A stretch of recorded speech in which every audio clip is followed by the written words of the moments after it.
I'm Jace Lacob, and you're listening to Masterpiece Studio. Larry Peters could be described as many things. Loyal, team player. After all, he did take a bullet for the job last season. But sharp as a tack isn't the way most would describe him, especially his boss, Jordi. But now that Larry has found love, he's taking any chance he can to improve himself. It's a bit of a conundrum, boss. A conundrum? You allowed to use that many syllables? I'm trying to better myself for Jennifer. Miss Scott. Yeah, I know who Jennifer is, Larry. Last season, Larry boldly proposed to Miss Scott, who turned him down out of shock and embarrassment. This season, they've moved the needle and are officially a couple, not so covertly canoodling in the police station. While Larry is over the moon, he continues to shoot the moon and proposes to Jennifer Scott once again. But there are still obstacles for the young couple. If we get married, I'll have to resign. Exactly how many married women do you see working at the station? That's all right. You'd have your hands full with a baby in a year. Raise your own bloody baby. Do you really think I'm just going to retire to mother a brood or be a housewife? It's just not who I am. Through Larry's persistence and Miss Scott's vulnerability and honesty, the pair find a way to thread the needle of marriage and career and finally agree to get married, in secret, at first. I've got sweaty palms. It's not that warm in here. About this afternoon. You're not getting cold feet, are you? No. I've been waiting for this since the day I first clapped eyes on you. I can't believe it's actually happening. After today, we can call each other husband and wife. Our guest today is actor Bradley Hall, who explores Larry Peters' transformation from the station youngblood to married man.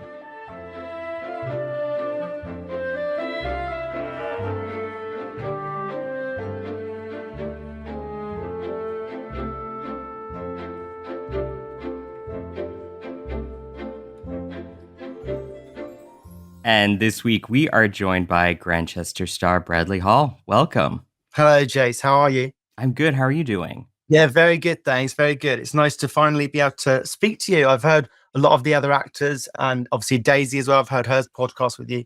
So it's really nice to finally be able to chat to you myself. So you were warned. Absolutely. You joined the cast of Grantchester way back at the start of Series 4 during that handover between James Norton and Tom Brittney. And I went back to see just how Larry Peters was introduced in the script for your first episode. It says, Larry Peters, a young copper, 20s, baby-faced, wet behind the ears. What did you make of the character initially when you were cast? It's a funny one because if I think right back to how I auditioned for this show, and it was a tape, and I had quite a few auditions in that week for quite varying different projects. And I wasn't given much about Grantchester. I was given a couple of scenes and there wasn't much really to go on. I mean, that little brief that you just said is exactly what I saw for my self-tape. And I think the scene, it was when I was maybe in a bar and I shouldn't have been there because I think it was working hours.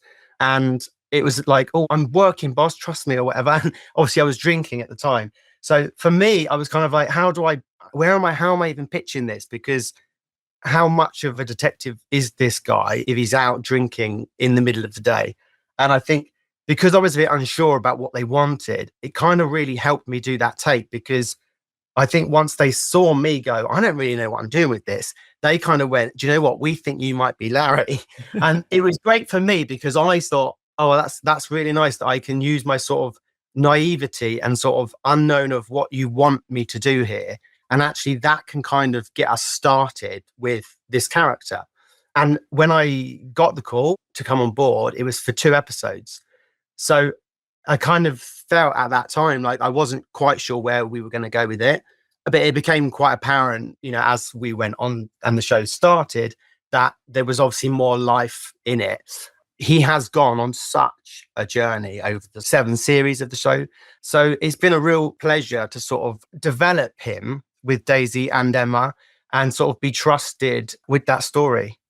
What's amazing to me is, as you say, this is your 7th series of Grantchester. And yeah, to me, there are few characters who have grown more on the show than Larry.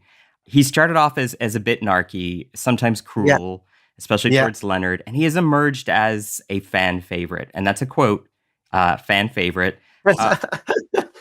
How would you describe the trajectory of the character? Do you really see him as having grown up over the past 7 series?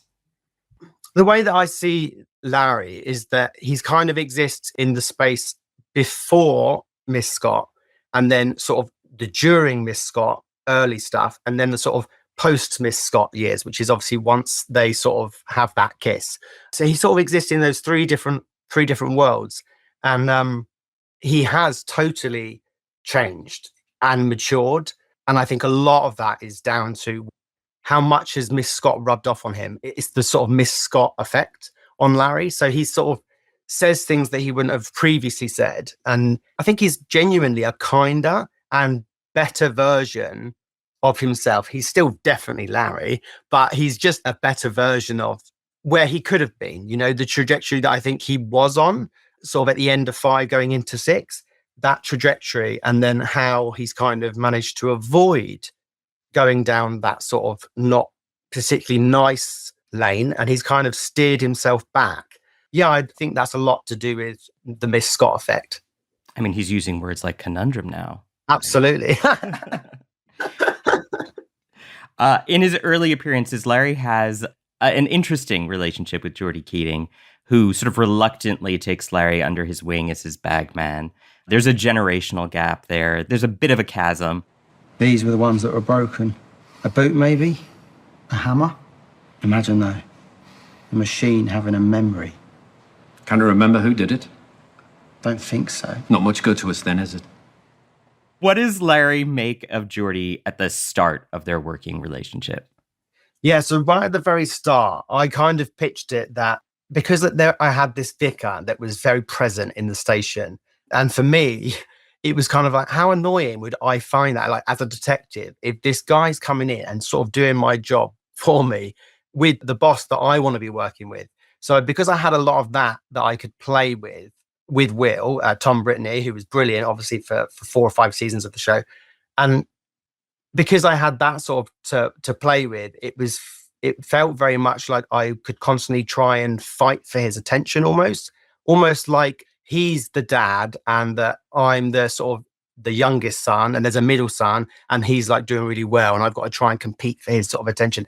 That's kind of where I was playing it to start with. And as we went on, obviously Larry was never really providing the sort of good answers. Will was always doing that. Will was always finding the clues. And I think that became very frustrating for Larry. And I think that's through 4 and 5, he was kind of fighting against that constantly and trying to find his place and trying to make Geordie sort of see him for the man that he could be.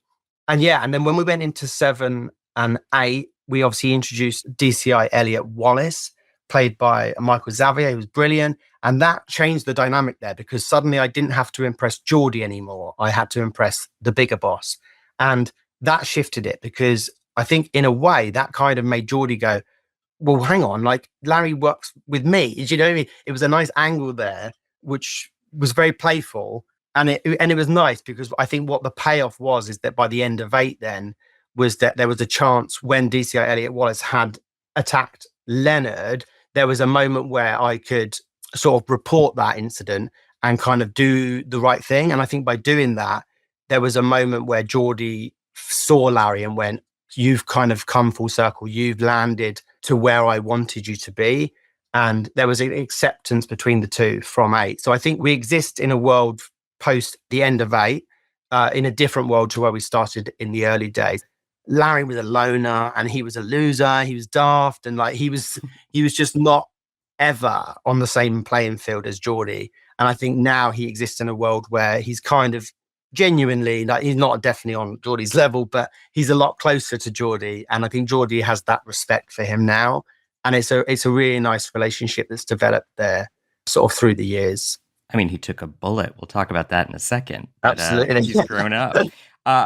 We talked about Larry and Geordie, but I am curious how different your rapport with Robson is compared to that on-screen dynamic. How did Robson sort of help steer your experience on your first few Grantchester episodes? Robson, honestly, he is the leader of the pack, as to speak. He settles everybody down. So if anyone's got any concerns at all, he's got a really sensible head when it comes to being like dealing with any sort of worries or anything like that. He'll just be like, he takes it out of context and he goes, look, break it down like this.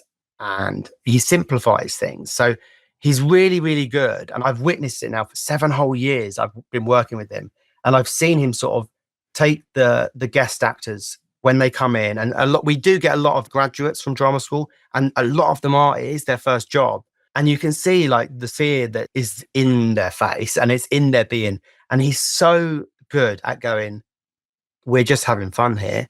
The pressure is off. You don't need to feel any pressure, because if you get it wrong, we just go again. There's no problem. And actually, that's so reassuring as an actor to have that, because you don't often get it on a TV set when you are up against time constraints constantly.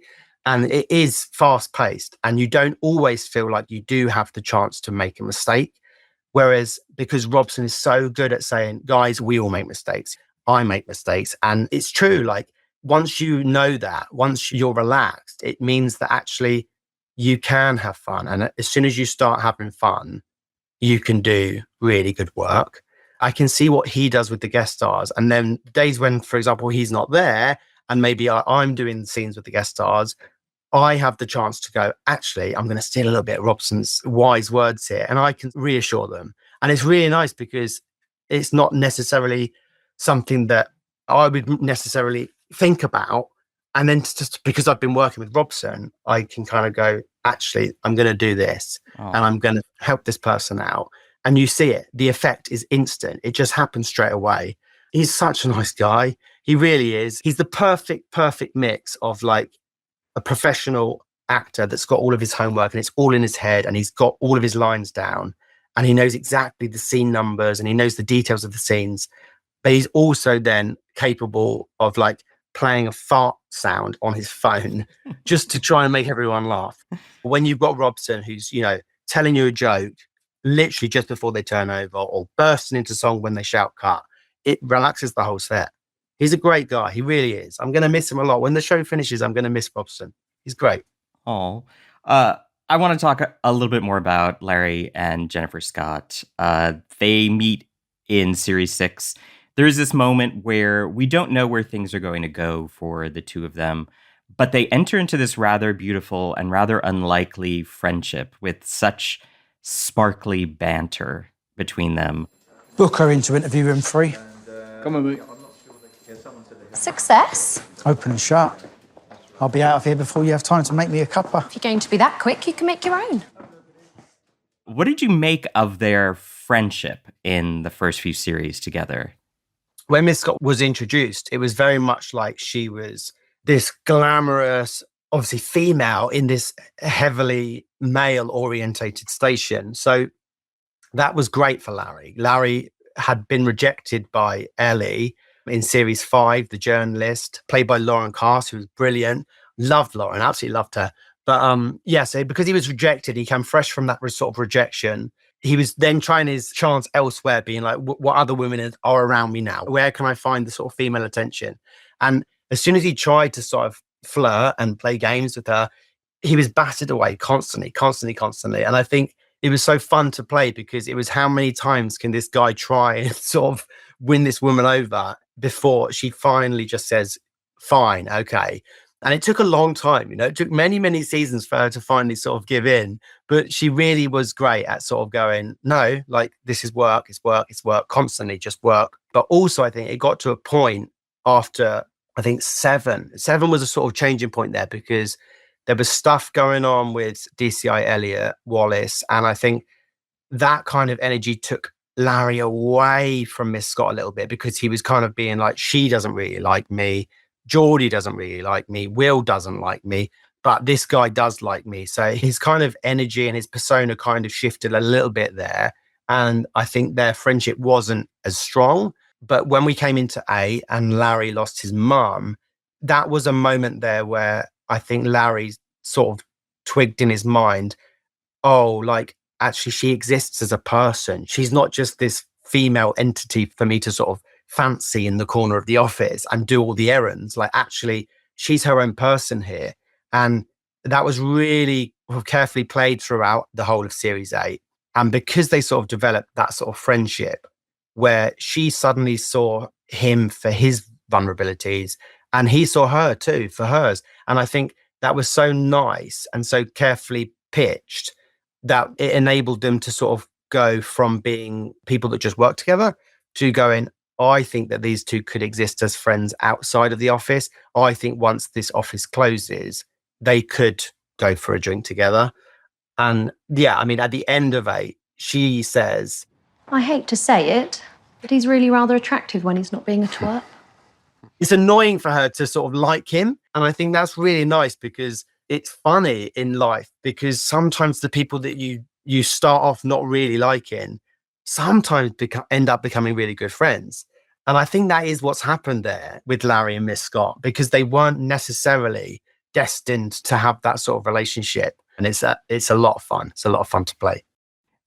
I do want to sort of dive a little deeper into your dynamic with Melissa. I should add that before you answer, when I asked her about you a few years back, she described you as, quote, not only a fantastic actor, but just one of the best human beings on this planet. Oh, my goodness. So if you want to top her appreciation of you, go for it. Do you know what? Well, it's almost like we knew each other before we'd met. It was so sudden, our sort of friendship, that it was a matter of days before we could just look at each other and we would both knew what each other were thinking. And it's so rare in life to get that. But I think our friendship and our relationships developed now over 5 years. And genuinely, she's like a really, I can't say older sister, can I? Because she's going to not like that one bit. I mean, that's the younger sister. She's my younger sister, but she's my wise younger sister, you know, the one that actually I feel like I go to her for advice. And I do actually. I go to Melissa for advice about everything.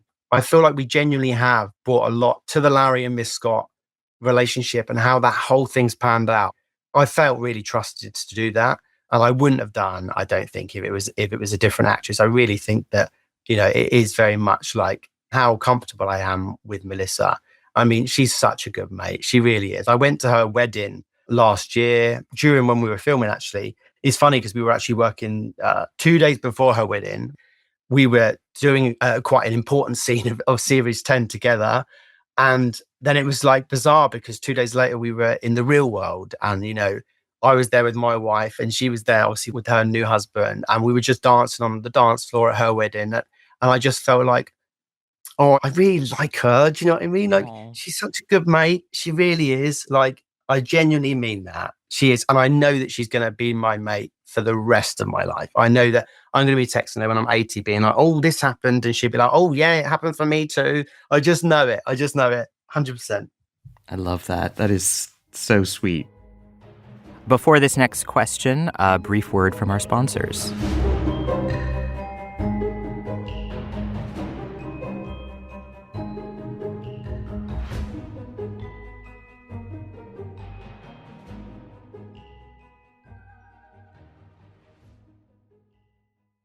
Ocean voyages, expeditions, river journeys.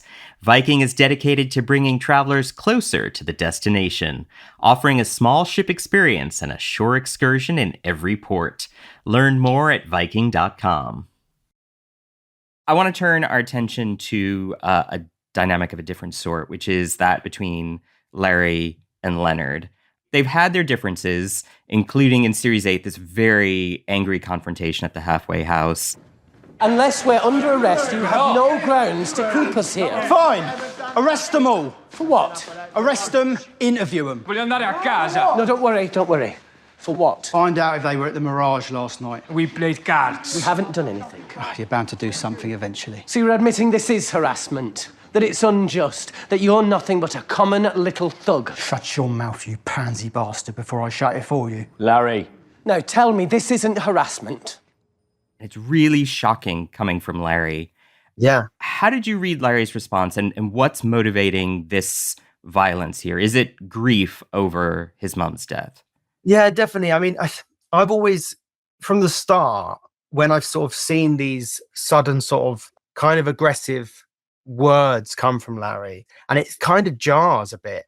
And when I see those things and I think, oh my God, I'm going to have to say that to Leonard, like the audience are going to hate that because Leonard is like the best. Do you know what I mean? Like, Al is so good. And he's so good in the role. He's so good off screen as well. I love Al. But because I have to say those things, I'm thinking, oh no, like I can't say that. That's awful. Like, but then I have to remember, actually, do you know what? I have to find a reason for it. He has to be aggressive because we're dealing with, there's a murder here. So like, I have to sort this situation out. I have to get them out. Like, it's physical.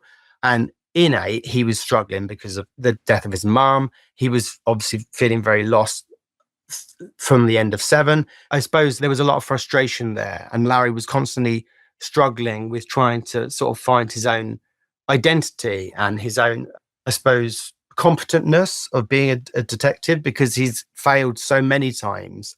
He feels like he sometimes has to sort of puff up his chest and play the bravado to kind of be like, no, like, listen to me. I am a detective, you know, even if I'm the worst detective I've ever seen. Like, I am a detective. And I feel like sometimes I have to pitch it that way. I feel like I can't go the whole hog and go, you know, suddenly I'm just going to be this really racist, horrible, homophobic, you know, fascist. I can't do that because it's just not true to who Larry is as a character. But those like sort of slips and things that happen, I think they help, because what they do is that he learns through those incidents and go, oh, I see how I'm being portrayed now by the rest of the world. And so therefore I must change. And I think without those things, he wouldn't have been able to become the person he has become. Larry and Jennifer begin series 10 in the throes of their romance, one that they're trying to keep under wraps.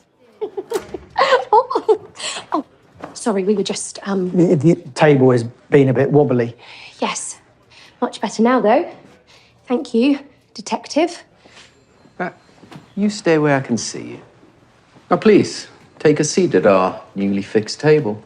I don't think that fits in the table. How do you describe that unique combination of humor and sexiness that these two have together? You know, it's funny because I never saw Larry as a sort of a sexual character.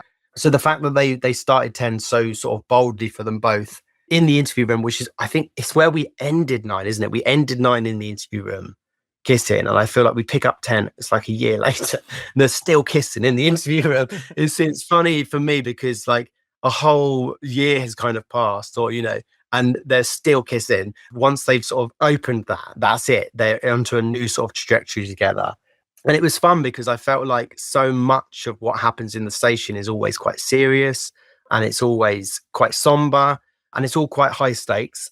That was really nice because it gave us a chance to kind of bring comedy where we haven't necessarily been able to show so much of that. And I feel like we've been given quite a lot of chances in series 10 to show sort of comedy. And I think it's been really fun because it's not necessarily something, if you look at earlier stuff, the two of us together in scenes, it's like quite good. It's fast paced, sort of patter with each other, and they've got quite a good banter, but it's not sort of flirty. It's not sort of alive with that sort of dynamic. Whereas in 10, we've got this new dynamic, and they are like this married couple that have been married for years, and they still love each other. They fancy each other so much. And it's brilliant that we've got this in the station, which we had never, ever seen. So yeah, when I read 10, I was like, that's going to be a lot of fun to film. And it was brilliant. It was hilarious. It was really, really good. I mean, Larry has this sort of puppy dog desperation that's so in keeping with his character. But by episode 5, things take a turn for the couple. He's proposed, she's turned him down again, and he makes Miss Scott cry. The woman I love doesn't want to marry me. I do want to marry you. But you're not going to. I would rather we didn't do this at work. We're not doing it anywhere as far as I can bloody see. Larry, keep your voice down. Sorry, little Miss Perfect. With your perfect dresses, your perfect hair, and your face. Just being all perfect. But on the inside, you know what you are? You're mean. Mean and cold. And you've got no bloody heart. What provokes him here to speak to her that way? Yeah, this is one of those moments where I read it and then I panic a bit because I go, oh, that's a bit strong. Like, how do I pitch that? Because that feels like, just reading it off paper, you kind of go, that's Larry of season season 5, early season 6 Larry. How can I kind of find what I need to find in that? And I think having the relationship I do with Melissa is great, because I can say to her, what do you think Larry's trying to say? And also, how do you think Miss Scott responds to that? And because we can kind of work through that scene together, and we can kind of work through that dynamic together, when we then go on to set and we speak to the director, we feel like we've understood it, or we broke it down on how we want to try and convey it. And it's great because it means that you can then say quite harsh things, but you're doing it in a way that doesn't necessarily impact your character or doesn't destroy your character entirely. And also, I'm not sure how quickly Miss Scott will be able to forgive him for this, because he's saying really like cutting things. And I kind of said to her, like, maybe it's Larry wearing his heart on his sleeve, which is what he does constantly. And he goes, like, I love you, you love me, so why aren't we getting married? That's the obvious thing to do, isn't it? But Larry hasn't obviously given it much thought. He's not even thought about the details of like what the knock-on effect of any of that stuff is. He's just thinking about, well, we love each other, so we get married. That's what happens. That's just the world that Larry sort of exists in. So even though he's saying these things like you're mean, you're heartless, whatever, like all of those things that he says are horrible, I had to pitch it in the fact that it wasn't that he genuinely felt that about Miss Scott. He's going, in this particular moment, I feel like you're being those things because I don't understand. Like, I just don't understand. And it pays off because I feel like it never veers into him being so mean that she goes, like, you're horrible. Why would I want to marry you? In fact, what it does, I think, is she goes, I just need to explain it better to him because he doesn't quite understand. And actually, I do love him, but we have to work out how we can do this.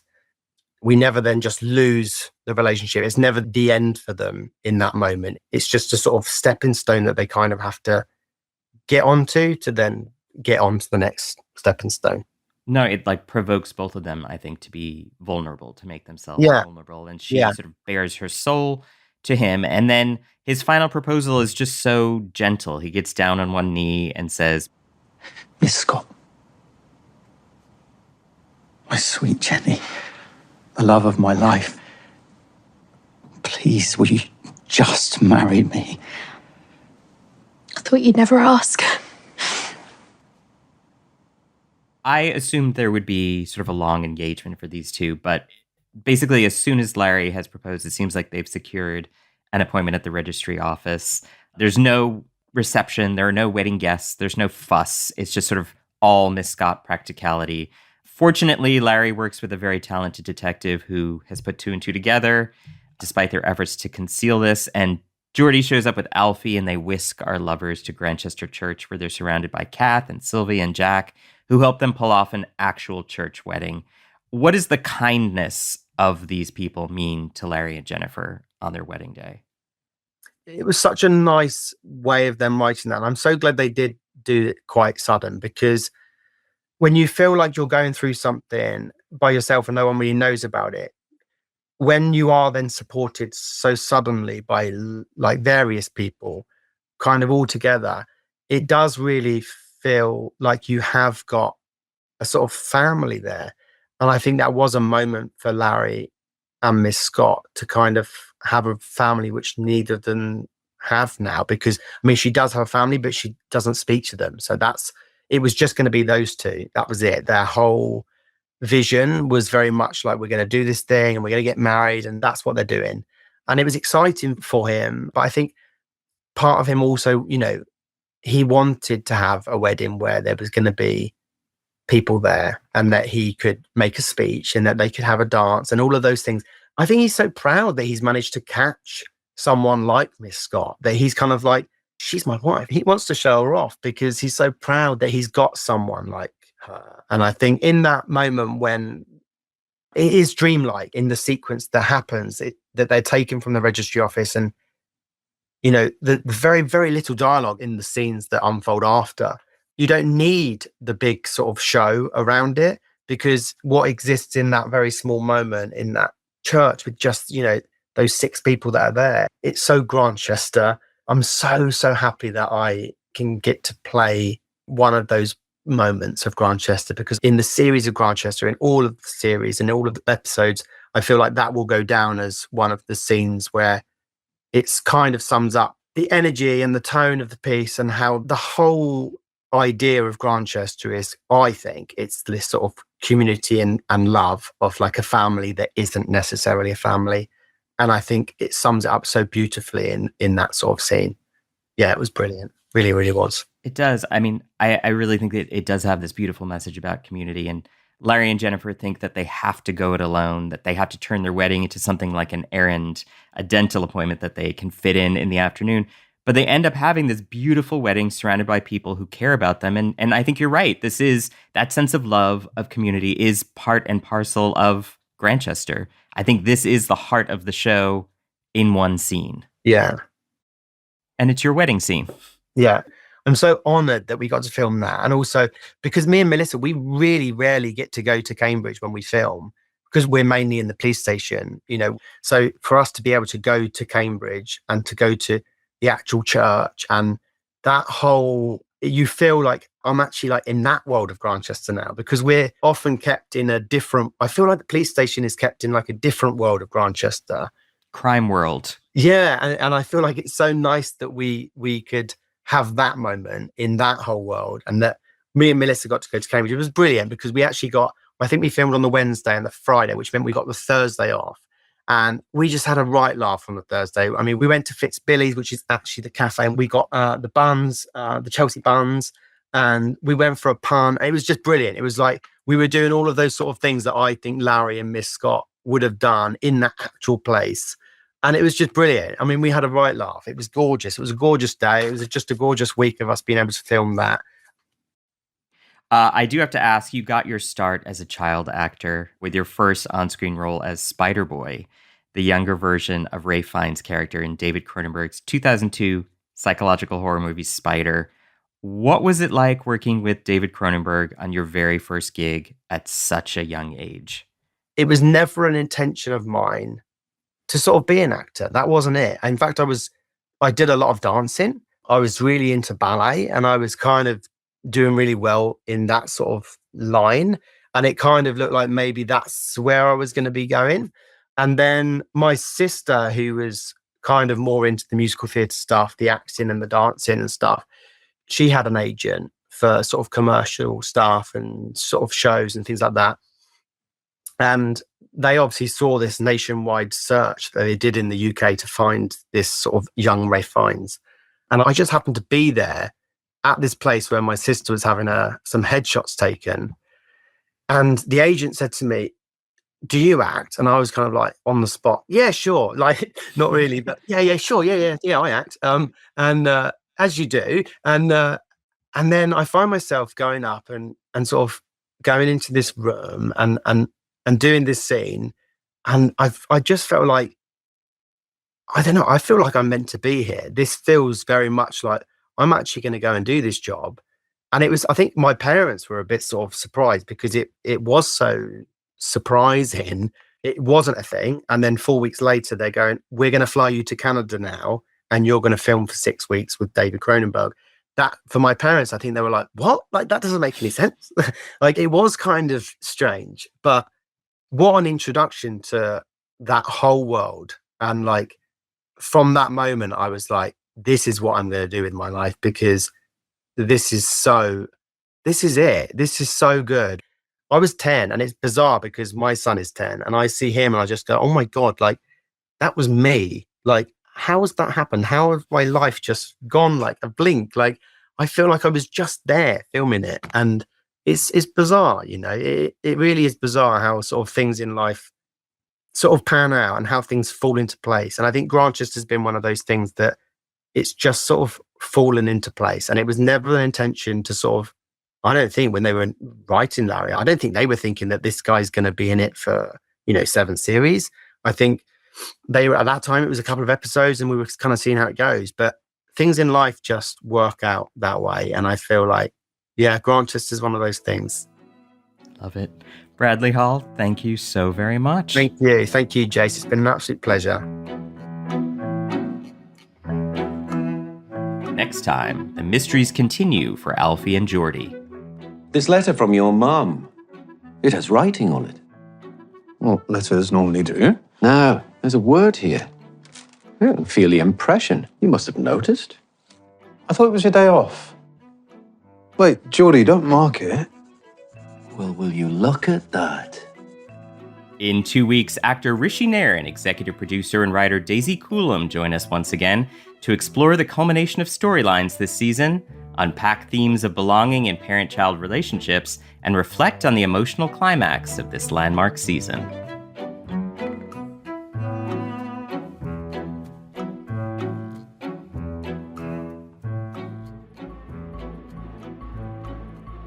Masterpiece Studio is hosted by me, Jay Slay Cobb, produced by Jack Pombriant, and edited by Robin Bissett. Elishaba Etup is our sound designer. The executive producer for Masterpiece is Suzanne Simpson.